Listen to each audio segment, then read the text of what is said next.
Bonjour tout le monde, donc aujourd'hui je fais un petit trailer reaction par rapport à, à un trailer qui est sorti récemment, alors qui suscite mon intérêt, donc la mini-série ou série, je sais pas, c'est en tout cas une production qui va sortir sur Disney+, ça s'appelle American Born Chinese. Alors moi ça m'intéresse pour au moins deux trois arguments. Alors d'un côté, ce serait adapté d'une bande dessinée et moi je ne connais absolument pas le truc. Alors ce qui paraît c'est réputé, hein, ça a obtenu plusieurs prix. C'est un succès critique et public, parce que je crois que c'est succès public, ils ont obtenu plusieurs prix, et que succès public, ça a l'air de marcher fort. Il y a un petit buzz positif à ce sujet dans le milieu de la bande dessinée. Donc moi je connais absolument pas, donc du coup la production Disney, qui va sortir sur Disney Plus là, ça va être le premier contact pour moi. Et secondo, l'argument moi qui m'intéresse bien, c'est que dans le casting en vedette, on trouve Michelle Yeoh. Michelle Yeoh qu'on commence à voir partout. Mais quand je dis partout, c'est que c'est l'actrice qui a été oscarisée meilleure actrice, il me semble. Aux Oscars, en tout cas, la production dans laquelle elle a joué a cartonné. Je crois que c'est Everything Everywhere All at Once. C'est ça, c'est elle. Il y avait Demi-Lune aussi qui était sacrée. Demi-Lune, c'est le nom du personnage Indiana Jones 2. Pour moi, il sera jamais de Lumi-Lune. Donc, premier argument, présence de Michel Yeoh. Second argument, le réalisateur. Je crois que c'est. Alors, le nom, je crois que c'est Destin Daniel Creto. Destin Daniel Creto. Alors, le nom vous dit rien sûrement. C'est le réalisateur de Shang-Chi, d'un film très cool de Marvel.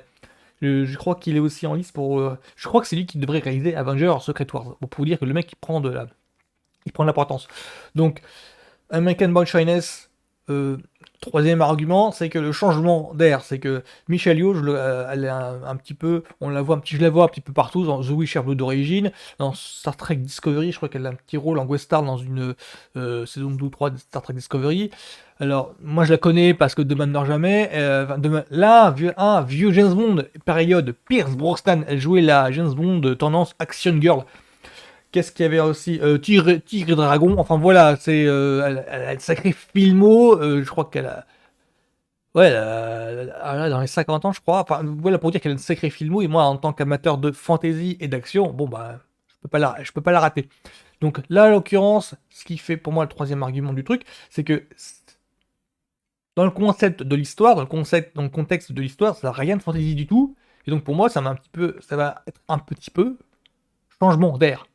C'est vraiment l'histoire, ça devrait raconter les difficultés d'un citoyen sino-américain à vivre en Amérique dans les années 90. Je crois que l'histoire, le contexte, c'est ça. À mon essai, il me semble que c'est ça. Donc, pour moi, totalement changement de registre. Donc là, ce qui m'intéresse bien, du coup, c'est de voir comment ils vont tourner le truc. Et pour moi, c'est un premier contact avec l'univers de cette bande dessinée-là. Donc pour moi, bon, bah, je vais essayer de voir American Boy Chinese pour voir un petit peu quelle sauce je vais manger.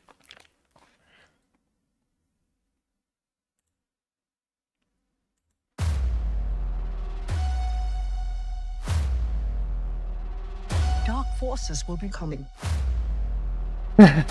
Comme directeur à Shang-Chi, comme ça ils sont fiers de l'avoir. The fate of your Oh, ça world semble pas si hangs in the dramatique que ça. balance.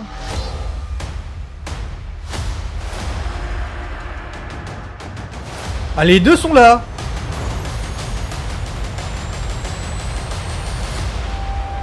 Ah ouais, quand même, oui. Je pensais que ça serait plus dramatique que ça. Va peut-être falloir que je m'y mette. C'est que Parce que là, les premières images, ça a l'air plus fantaisiste que je le pensais en fait. Moi, je pensais que c'était vraiment, vu le contexte qu'on m'a présenté, je pensais que ça allait être un truc dans le genre vraiment dramatique, pas sec, mais un truc vraiment dramatique, genre montrer un jeune ado qui a du mal à vivre avec son héritage. Là, on dirait que ça ressemble un petit peu plus à du Teen Wolf. Alors là, les premières impressions que ça donne, c'est que ça va être centré sur donc l'ado et que l'ado va découvrir un monde en fait fantaisiste incarné par Michel Yeoh, je crois. Il y a aussi le mec qui fait 2000 lunes dedans. Donc là dans la fiche technique, ça on dirait que c'est l'équipe d'Everything Everywhere All at Once. En grosso modo, j'ai l'impression que c'est l'équipe en fait de Everything Everywhere All at Once qui revient avec en plus le mec qui joue enfin le mec qui a tourné Shang-Chi. J'ai l'impression qu'ils sont super contents. Enfin, en même temps, je serais content à leur place. L'impression que c'est un petit peu les 2 équipes en fait qui se rendent compte qu'ils se réunissent pour, faire cette fiction-là. Normalement ça devrait marcher. Bah, là, les 3 premières images, ouais, alors ça titille mon intérêt. Ah, du coup, je suis curieux de voir, du coup, de jeter un petit coup d'œil à la bande dessinée. Donc ça s'appelle American Born Shyness. Alors je m'y attendais pas du tout, enfin moi j'ai suivi le projet, dès l'annonce en fait, sur Deadline et bah, là du coup ça m'intéresse. Alors je sais pas j'étais pas du tout au courant du style de bande dessinée que c'était, pour tout dire. Donc là ça va être un petit peu plus,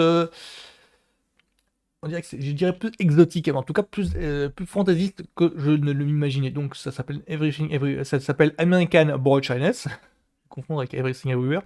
Et bah moi ça m'intéresse bien du coup. Bah, j'ai hâte de voir comment ça sortir, j'ai hâte de voir quand ça va sortir. Donc voilà, c'était Everything. Donc c'était ma trailer reaction sujet d'American Born Shyness.